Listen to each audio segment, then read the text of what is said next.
아멘. 오늘 스데반의 순교라는 제목으로 하나님 말씀 증거하도록 하겠습니다. 우리가 이제 사도행전 7장 전체를 읽어보지 않았지만 이 7장 전체를 살펴보게 되는데, 이 사도행전 7장은 스데반의 설교로 가득 차 있습니다. 그리고 이제 스데반이 이렇게 설교를 쭉 한 이후에 이제 설교를 마치고 이제 순교를 이제 하게 되지요. 지난주에 스데반이 이 회당에서 이제 유대인들하고 이제 논쟁을 이제 하지 않았습니까? 그때 이 논쟁의 가장 핵심적인 이 논제가 무엇이라고 말씀드렸습니까? 성전과 율법, 이 부분이 충돌했다라고 말씀을 드렸습니다. 그래서 이제 스데반이 성전과 율법을 무시했다고 하는 이 신성 모독죄를 뒤집어 쓰고 거기에 고발을 당해서 이제 공회에 끌려온 그런 상황입니다. 7장 1절을 보시면 이렇게 되어 있죠. 대제사장이 이르되 이것이 사실이냐? 무슨 말입니까? 지금 고발장이 접수되었는데 이 고발의 내용이 과연 사실이냐 하고 이 사실 확인을 대제사장이 지금 하고 있는 것입니다. 여러분, 이것은 어쩌면 스데반이 자신의 목숨을 살릴 수 있는 마지막 기회였을지도 모릅니다. 이것이 사실이냐? 굉장히 중요한 기로죠. 여기에 내가 말을 어떻게 하느냐에 따라서 나의 생사가 갈릴 수 있는 이 지금 상황에 있는 것입니다. 만약 여기서 스데반이 제 말에 좀 오해가 있었던 것 같은데요 하면서 적절하게 타협하는 말을 했다면 그는 죽지 않을 수 있을지도 몰랐을 것입니다. 그러나 오늘 스데반의 모습을 보면 죽음 앞에서도 조금도 타협을 하지 않고 복음의 진리를 온전하게 전하는 모습을 보여주죠. 여러분, 신앙을 가지고 세상을 살다 보면 얼마나 이 신앙적인 타협을 해야 될 상황들이 많이 생기는지 모릅니다. 이 신앙적 고민이 우리에게 이 세상을 살아가면서 늘 있는 것 아닙니까? 그런데 이렇게 타협하는 일에 익숙해지면 예수의 증인으로 살아가기가 어려워지게 되죠. 여러분이 교회를 다닌다는 것을 주변 사람들이 알고 계십니까? 어쩌다가 동료나 이웃이 아니 당신도 교회를 다녀? 라는 질문을 할 때도 그 대답 앞에서 내가 제대로 하지 않고 얼버무리고 있다면 예수의 증인으로 우리가 어떻게 세상을 살아갈 수 있겠습니까?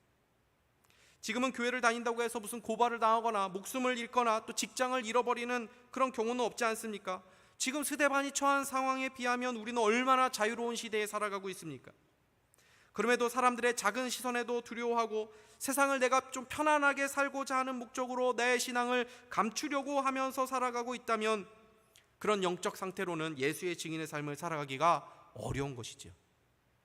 아무리 교회를 오래 다니고 큰 교회를 다닌다고 해도 자신의 신앙을 부끄러워하는 사람이라면 성령님은 오히려 자신 있게 예수님을 전하고 자신의 신앙을 솔직하게 말하는 순전한 작은 아이를 통해서 일을 하시는 것입니다.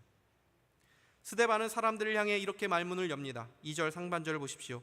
여러분 부형들이여 들으소서. 부형이라는 말이 무엇입니까? 나의 형제요, 나의 아버지가 되시는 분들이요 라는 말이죠. 오늘 설교를 보면 스데반은 매우 공격적으로 이야기를 합니다. 그들의 죄를 지적을 합니다. 그러나 스데반은 자신을 죽이려고 하는 동족들에 대하여 분노하거나 적대시하지 않습니다. 그들이 진심으로 진리를 깨닫고 돌이키기를 바라는 것입니다. 그래서 오늘 7장 마지막 절에 스데반이 순교하면서 했던 마지막 말이 무엇이었습니까? 60절을 보십시오. 무릎을 꿇고 크게 불러 이르되 주여 이 죄를 그들에게 돌리지 마옵소서, 이 말을 하고 자니라. 여러분, 우리가 때로 우리를 공격하고 우리를 힘들게 하는 사람이 있더라도 그 사람을 미워하는 마음을 가지지 않도록 해야 됩니다. 그것은 신자가 가져야 될 마음이 아니기 때문입니다. 우리는 영적인 싸움을 싸우는 사람들이지 혈과 육의 싸움, 사람과 싸우는 사람이 되어서는 안 되는 것입니다. 여러분, 악을 미워하십시오. 죄를 미워하십시오. 사단을 미워하십시오. 그러나 사람을 미워해서는 안 됩니다. 오늘 스데반의 설교는 길지만 그 주제는 분명합니다. 너희들이 말하는 성전과 율법은 껍데기고 너희가 죽인 예수 그리스도가 성전과 율법의 본질이라는 것입니다. 이 주제를 논증하기 위해 스데반은 이스라엘 전체의 역사를 가지고 장황하게 설교를 하는 것이 바로 이 사도행전 7장입니다. 오늘 스데반은 크게 아브라함 시대, 요셉 시대, 모세 시대, 다윗과 솔로몬의 성전 시대 이렇게 구분해서 설명을 하고 있습니다. 이 순서대로 스데반의 논증을 차례로 살펴보겠습니다. 먼저 아브라함의 이야기를 시작하죠. 2절에서부터 4절 말씀 보십시오. 스데반에 이르되 여러분 부형들이여 들으소서. 우리 조상 아브라함이 하란에 있기 전 메소포타미아에 있을 때에 영광의 하나님이 그에게 보여 이르시되 내 고향과 친척을 떠나 내가 내게 보일 땅으로 가라 하시니 아브라함이 갈대아 사람의 땅을 떠나 하란에 거하다가 그의 아버지가 죽음에 하나님이 그를 거기서 너희 지금 사는 이 땅으로 옮기셨느니라. 여러분, 우리가 이 부분을 그냥 쉽게 읽을 수 있는데 사실 설교의 첫 부분 굉장히 중요하죠. 이 부분을 말하면서 매우 중요한 사실을 지금 스데반이 처음부터 이야기를 하는 것입니다. 아브라함이 메소포타미아에 있을 때 하나님께서 아브라함에게 나타나셨다라는 이 말은 아브라함이 하나님을 찾은 것이 아니라 하나님이 먼저 하나님을 아직 모르고 있을 때, 아브라함이 이방인 신을 섬기고 있을 때 일방적으로 메소포타미아에 있던 이 아브라함에게 나타나셨다는 설명을 하고 있는 것이죠. 여러분, 이것을 계시신학이라고 말합니다. 하나님께서 자신을 드러내 주셔야 비로소 우리가 하나님을 알 수 있다는 것입니다. 그래서 우리의 신앙의 출발점, 우리의 신앙의 주도권은 하나님께 있는 것이죠. 우리가 먼저 예수를 알게 된 것입니까? 아닙니다. 내가 교회에 네 발로 걸어온 것 같고 내가 무슨 결심을 해가지고 내가 마음을 먹고 교회에 나온 것 같지만 하나님께서 우리를 먼저 불러주셨기 때문에 우리가 이 자리에 있는 줄 믿으시기를 바랍니다. 주보를 보십시오. 주보에 예배 순서가 나와 있죠. 우리가 예배 순서 중에 설교 본문이나 제목이나 광고나 이런 거를 주로 보지만 사실 예배 순서 중에 가장 먼저 있는 순서가 있습니다. 뭐죠? 예배로의 부름이죠. 우리가 예배를 드리러 나온 것이 아니라 하나님께서 우리를 예배의 자리로 불러주셨다라는 의미가 있는 것입니다. 초대해 주신 것이죠. 온 우주의 창조주이시오 왕이신 하나님의 초대를 받은 자들만이 이 자리에 올 수 있다는 것입니다. 그러니 이 자리가 얼마나 영광스럽습니까? 여기에 예배의 감격이 있는 것이죠. 그래서 우리의 구원은 전적인 하나님의 은혜로 되었다라고 말하는 것입니다. 여러분, 이스라엘 백성들에게 아브라함은 어떤 존재입니까? 민족의 시조, 처음 출발점 아닙니까? 그 뿌리죠. 아브라함부터 이스라엘 민족이 시작된 것입니다. 그런데 그 아브라함이 메소포타미아에 있을 때 하나님께서 아브라함을 먼저 찾아오셨다는 것을 지금 스데반이 말하는 것입니다. 그러니까 옛날에 성전이 있기 전에도 하나님이 계셨고 하나님께서 사람들을 성전이 아닌 곳에서도 얼마든지 만나주셨다는 거죠. 그러니 성전이 대단한 것처럼 생각하지 말라는 것입니다. 성전은 일종의 교육용 모형일 뿐이지 성전 자체가 하나님을 만나는 궁극적인 근거가 될 수 없다는 것을 스데반이 이것에서부터 설명하고 있는 것입니다. 스데반은 구약 역사를 잘 아는 이 유대인들에게 이 구약 성경의 이야기, 특별히 이스라엘의 시조가 되는 이스라엘이 대단히 중요하게 여기는 이 아브라함을 예를 들면서 성전이 그렇게 대단한 것이 아니라는 것을 논증하는 것입니다. 율법도 마찬가지죠. 아브라함 당시에 율법이 있었습니까? 없었죠. 그런데 율법이 있기 이전부터 아브라함은 하나님의 약속의 말씀을 믿는 믿음으로 하나님으로부터 의인이라고 인정을 받았습니다. 창세기 15장 5절에서 7절 말씀 보십시오. 그를 이끌고 밖으로 나가 이르시되 하늘을 우러러 무뼈를 셀 수 있나 보라. 또 그에게 이르시되 내 자손이 이와 같으니라. 아브라함이 여호와를 믿으니 여호와께서 이를 그의 의로 여기시고 또 그에게 이르시되 나는 이 땅을 내게 주어 소유를 삼게 하려고 너를 갈대아인의 우르에서 이끌어낸 여호와니라. 행함으로 인정받은 것이 아니라 하나님의 말씀을 믿는 믿음으로 의인으로 인정받았다는 것입니다.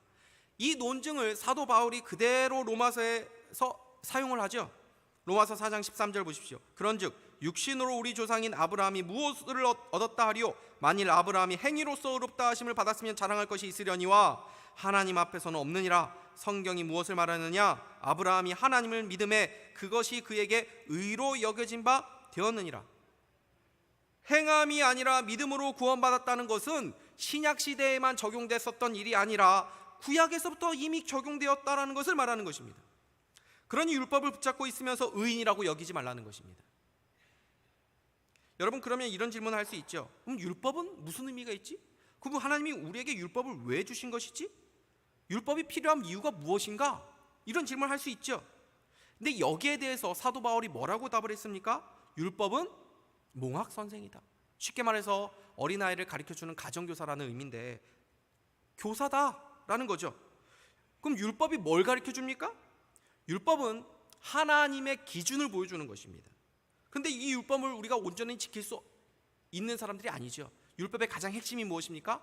하나님을 내 마음과 정성과 힘을 다하여 사랑하라. 그리고 내 이웃을 내 몸과 같이 사랑하라. 여러분, 이 말씀을 우리가 온전히 지킬 수 있습니까? 지킬 수 없죠. 그러니 율법은 무엇을 보여줍니까? 나는 그 율법을 지킬 수 있는 힘이, 능력이 없구나 라는 것을 가르쳐 준다는 것입니다. 그러면 결국 이 율법이 가리키는 방향이 무엇입니까? 그리스도. 율법으로는, 내 힘으로는 구원받을 수 없구나. 그러니까 결국은 율법은 달을 가리키는 손가락이라는 거죠. 근데 유대인들은 그 손가락을 붙잡고 구원을 얻으려고 했다는 것입니다. 그 손가락이 아니라 율법이 가리키는 예수 그리스도를 봐라. 이것을 지금 말하는 것이죠. 여러분, 그러나 사람들은 왜 도달할 수 없는 그 율법의 본질을 깨닫지 못하고 자신의 힘으로 구원받으려고 하는 그 길을 계속 걸어가려고 하는 것입니까? 결국 타락한 인간은 자기 힘으로 구원 얻어보려고 하는 죄성이 있기 때문이죠. 그래서 세상은 예수 믿으면 구원받는 이야기를 싫어합니다. 왜요? 천국 가는 공짜 티켓을 얻는 것 같은 느낌을 받기 때문입니다. 내가 무언가를 노력하는 것이 전혀 없으니까 뭔가 허황된 소리처럼 들리는 것입니다. 그래서 예수를 믿고 살아가는 우리들도 자꾸 뭔가 내가 무언가를 해서 보람을 느끼는 그러한 신앙을 추구하려고 하죠. 행위로 하나님 앞에 인정받으려고 하는 그런 욕망이 우리 안에 늘 숨어 있는 것입니다. 예배를 드리면서도 우리가 어떤 마음과 어떤 자세로 예배를 드리는가 하는 것이 중요한데, 우리는 예배를 드렸다고 하는 이 행위 자체를 중요하게 여길 때가 많지 않습니까? 예배를 드리러 왔지만 여전히 내가 하나님 앞에서 지금 예배를 드리고 있다 하는 그 의식은 사라져버리고 하나님을 예배하는 것에 대해서는 관심이 없고 그냥 이 자리에 앉았다가 가는 사람들이 얼마나 많이 있습니까? 삶에서는 하나님 말씀에 순종하는 것과 전혀 상관없이 살아가면서 나는 그래도 집사니까, 나는 그래도 교회를 얼마나 다녔으니까, 나는 11조를 내니까, 나는 이런 행위들을 하고 있으니까 구원받은 신자라고 생각하면서 살아가는 사람들이 얼마나 많이 있습니까? 이제 스데반은 아브라함의 이야기에서 요셉의 이야기로 넘어갑니다. 9절 말씀 보십시오. 여러 조상이 요셉을 시기하여 애굽에 팔았더니 하나님이 그와 함께 계셔. 여러분, 이 말은 풀면 이런 뜻입니다. 하나님이 야곱과 그의 형제들이 있었던 가나안 땅에만 계셨느냐? 가나안 땅을 벗어나서 요셉이 애굽으로 팔려갔을 때 그 요셉과 함께 계시다고 말하지 않았느냐? 성전에만 갇혀 계신 하나님이 아니라 온 땅의 하나님이 아니시냐? 이 질문을 하고 있는 것입니다. 스데반이 요셉의 이야기 다음에 누구를 예로 듭니까? 이스라엘 백성들에게 율법 10계명을 준 역사상 최고의 지도자 모세의 예를 듭니다. 스데반은 여기서 모세의 인생을 40년 주기로 나누어서 설명을 합니다. 모세가 태어나서 애굽에서 자란 40세까지의 삶, 그리고 40세에 광야로 도망가서 광야에서 하나님을 떨기나무에서 만난 그 80세까지 40년의 삶, 그리고 하나님을 떨기나무에서 만나서 이스라엘의 지도자가 되어서 80세부터 광야에서 40년간 이스라엘을 이끌었던 그 40년간의 삶, 이렇게 나누어서 설명을 합니다. 그러면 스데반이 이 긴 모세의 여정, 이 인생의 이야기를 한 이유가 무엇입니까? 모세의 인생 속에서 하나님이 어떤 분이신지, 그리고 사람은 어떤 존재인지를 보여주고 싶었던 것이죠. 사람은 어떤 존재입니까? 끊임없이 하나님께서 세우신 그 지도자 모세와 하나님을 반역하고 틈만 나면 우상을 만들어 섬기고 광야에서 불순종하고 불평하는 목이 곧은 백성으로 설명합니다. 그리고 하나님은 어떤 분으로 설명합니까? 끊임없이 하나님에게 그렇게 반역하고 불순종하는 이스라엘 백성들을 끊임없이 포기하지 않으시고 당신의 계획을 반드시 이루시고 성취해 가시는 하나님입니다. 그것을 지금 모세의 인생 전체를 통해서 설명하고 있죠. 모세가 태어난 것부터 하나님의 시선이 모세를 향해 있었다라고 말씀합니다. 20절 말씀 보십시오. 그때 모세가 낳는데 하나님 보시기에 아름다운지라 그의 아버지의 집에 3달 동안 길리더니, 이것은 모세에 대한 하나님의 계획이 이미 있었다는 것을 말해주는 것입니다. 하나님께서 먼저 모세를 택하셨다는 것입니다. 그것을 하나님 보시기에 아름다웠다라는 표현으로 이게 설명을 하고 있는 것이죠. 모세가 장성해서 애굽 사람들의 지혜와 말과 모든 문화를 배웁니다. 약 40세가 되었을 때 모세의 인생 속에 하나님 보이지 않았습니다. 그러나 하나님은 모세를 주목하셨죠. 하나님에 대한 놀라운 계획이 모세에게 있었습니다. 그러나 그렇게 자라나다가 모세가 우연히 노예인 자기 동족 이 히브리인들을 힘들게 하는 애굽인들을 때려 죽이게 되죠. 그리고 히브리인 형제들이 서로 싸울 때 나름대로 자기가 중재하겠다고 화해하겠다고 나가서 왜 싸우냐, 우리 잘 살아야 되지 않냐, 우리 같은 동족 아니냐 했더니 하는 말이 네 애굽인도 죽이더니 이제 우리까지 죽이느냐 하니까 내 죄가 탈로 났구나 하면서 이제 그 길로 미디안 광야로 도망가죠. 애굽의 왕자로 있다가 하루아침에 모든 것을 잃고 도망자가 됩니다. 그 광야에서 무려 40년의 시간을 보냅니다. 80세까지 하나님이 계신 것 같지 않습니까? 그의 인생 가운데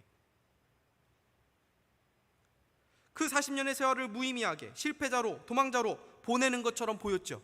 그러나 모세가 80세가 되었을 때 하나님의 때가 되자 하나님께서 한 가시나무 떨기 사이에서 나타나십니다. 그러면서 모세에게 하신 말씀이 무엇입니까? 33절 말씀입니다. 주께서 이르시되 내 발에 신을 벗으라. 내가 서 있는 곳은 거룩한 땅이니라. 그 광야가, 그 가시나무 떨기가 있는 그곳이 하나님이 계신 거룩한 땅이라는 것입니다. 여러분, 그 자리에 뭐가 특별한 게 있다고 그곳이 거룩한 땅입니까? 왜 그 신을 벗어야 됩니까? 그냥 동일한 광야일 뿐입니다. 그럼에도 거룩한 땅이라고 말씀하신 이유가 무엇입니까? 거기가 성전이기 때문이 아니라 하나님이 거기에 임재하셨기 때문이라고 말씀하시는 거죠. 그 모세를 하나님께서 인도자로 택하셔서 이스라엘을 출애굽시키시고 가나안으로 인도하십니다. 그러나 이스라엘 백성들은 어떻게 반응했습니까? 모세를 늘 대적하고 하나님의 뜻을 늘 거슬렀다는 것입니다. 39절 말씀 보십시오. 우리 조상들이 모세에게 복종하지 아니하고자 하여 거절하며 그 마음이 도리어 애굽으로 향하여, 여기서 애굽으로 향한다는 말은 단순히 그들의 행동 자체를 표현한 것이 아니라 영적으로 끊임없이 하나님을 거부하고 죄의 성향에 따라 죄의 길, 심판의 길, 멸망의 길로 가려고 하는 패역한 존재다라는 것을 의미하는 것입니다. 그러면서 이제 결론적으로 성전 시대를 이야기합니다. 46절에서 50절 말씀 보십시오. 다윗이 하나님 앞에서 은혜를 받아 야곱의 집을 위하여 하나님의 처소를 준비하게 하여 달라고 하더니 솔로몬이 그를 위하여 집을 지었느니라. 그러나 지극히 높으신 이는 손으로 지은 곳에 계시지 아니하시나니 선자가 말한 바 주께서 이르시되 하늘은 나의 보좌여 땅은 나의 발등상이니 너희가 나를 위하여 무슨 집을 짓겠으며 나의 안식할 처소가 어디냐? 이 모든 것이 다 내 손으로 지은 것이 아니냐 함과 같으니라. 이것이 이제 긴 스데반 설교의 핵심 부분입니다. 결론입니다. 하나님 뭐라고 말씀하셨느냐? 하나님이 성전에 갇힌 분이 아니라 너희들이 하나님을 성전에 가두어두려고 하는 것 아니냐. 지금 이 말을 하는 거죠. 여러분, 왜 이스라엘 백성들은 성전을 우상시하였습니까? 겉으로 보면 성전을 중요하게 여기는 굉장히 고상한 어떤 신앙을 가지고 있는 것처럼 보이지만 사실 여기에는 인간의 패역한 마음, 교만한 마음, 하나님을 그들의 마음에 두기 싫어하는 그러한 악함이 숨어 있는 것이죠.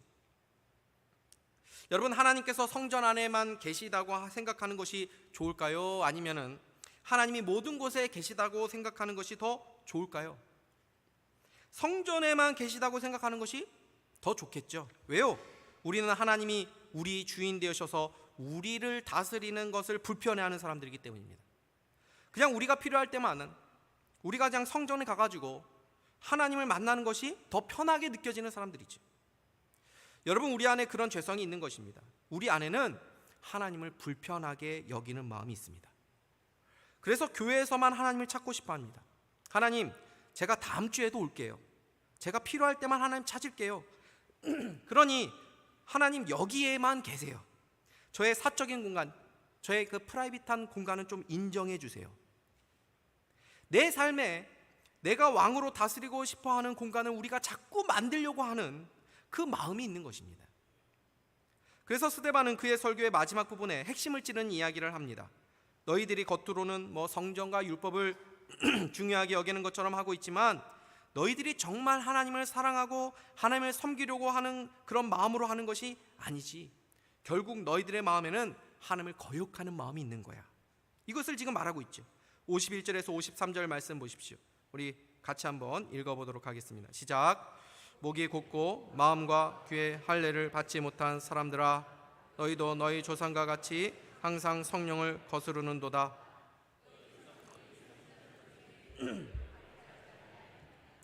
의인이 오시리라 예고한 자들을 그들이 죽였고 이제 너희는 그 의인을 잡아준 자요 살인한 자가 되나니 너희는 천사가 전한 율법을 받고도 지키지 스데반이 지금 마지막으로 누구를 말씀하고 있습니까? 예수 그리스도에 대해서 말하고 있는 것입니다. 너희들이 하나님을 거역했다고 하는 가장 강력한 증거가 무엇인 줄 아느냐? 바로 하나님 보내신 메시아, 그 구원자이신 하나님의 아들 예수 그리스도를 너희가 영접하지 않고 잡아 죽였다는 것입니다. 여러분, 하나님을 최고로 기쁘게 하는 일이 무엇입니까? 하나님을 가장 영화롭게 하는 일이 무엇입니까? 하나님을 위한 가장 큰 일이 무엇입니까? 하나님이 보내신 자 예수 그리스도를 믿는 것인 줄 믿으시기 바랍니다.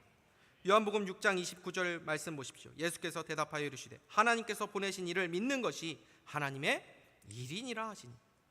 여러분, 그러므로 가장 큰 죄가 무엇입니까? 예수 그리스도를 믿지 않는 죄입니다.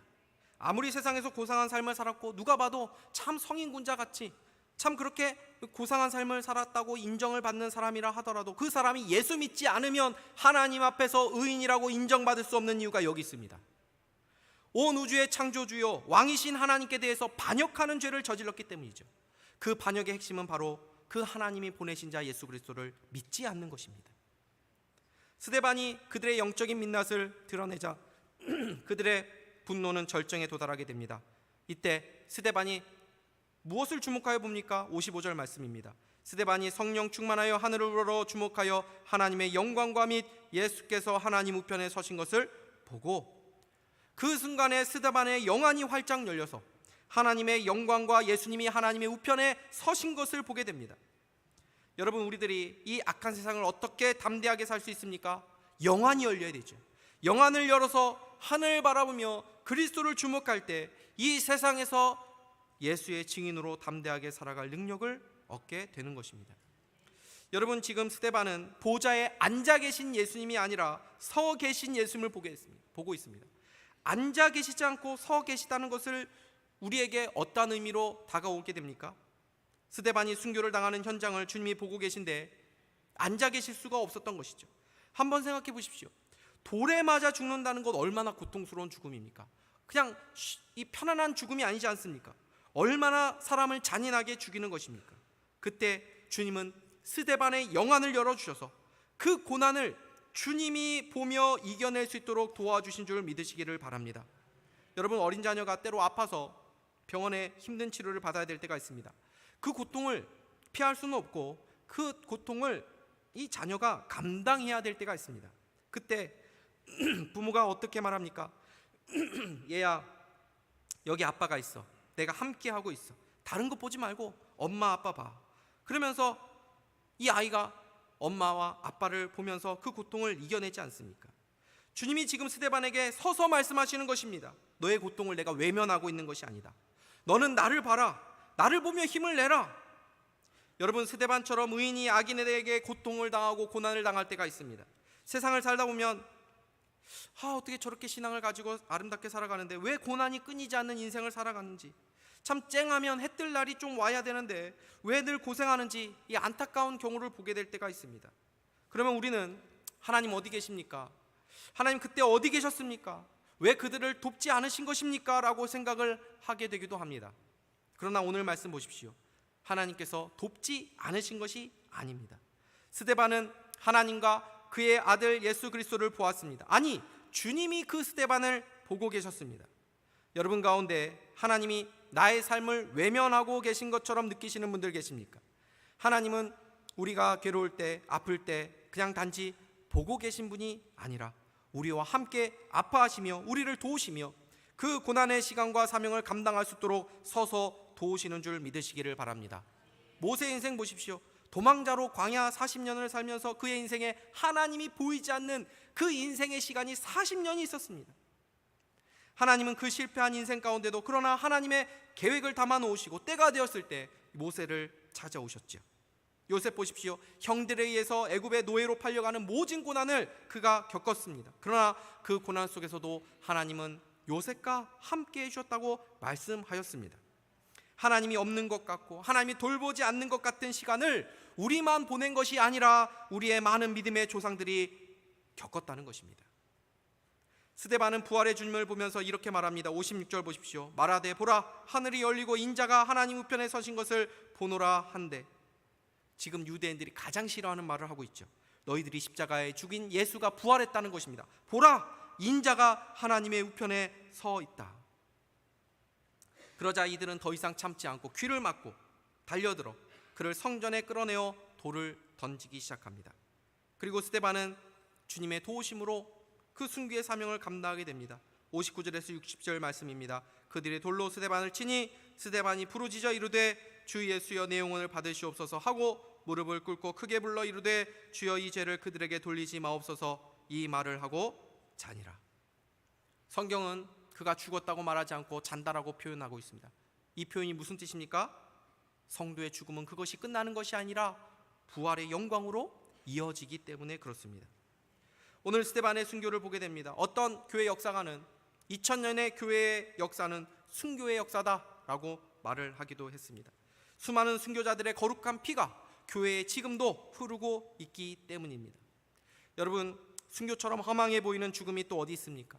세상 사람들이 볼 때는 고집스럽고 어리석은 그런 죽임으로 보일 수 있는 것 아닙니까? 그러나 성경은 그렇게 말하지 않습니다.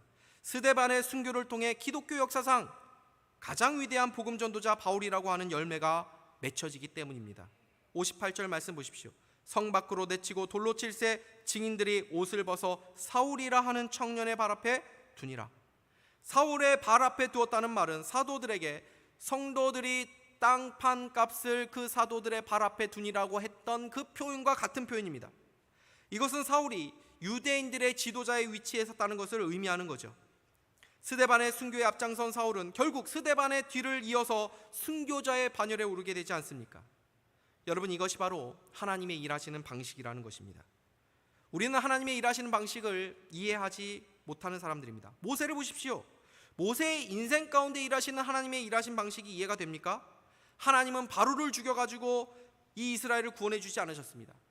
애굽을 가나안으로 만드시지 않았습니다. 10가지의 재앙의 시간을 보내게 합니다. 바로의 핍박과 위협과 유혹과 시험 속에서 하나님의 일하심이 담겨져 있었다는 것입니다. 요셉의 인생 가운데 일하신 하나님의 방식이 이해가 됩니까? 오늘 성경은 스데반의 순교를 통해 하나님의 일하심을 믿으라고 하는 것입니다. 성도의 죽음과 고난은 반드시 헛되지 않음을 말씀하는 거죠. 우리 모두 이 하나님을 믿을 수 있기를 바랍니다. 우리가 세상에서 꼭 성공해야 합니까? 세상이 우리를 죽이려고 할 때 우리가 죽지 말아야 될 이유가 있습니까? 여러분, 우리는 힘을 빼야 됩니다. 하나님, 내 삶이 왜 이렇습니까? 세상이 왜 이렇습니까?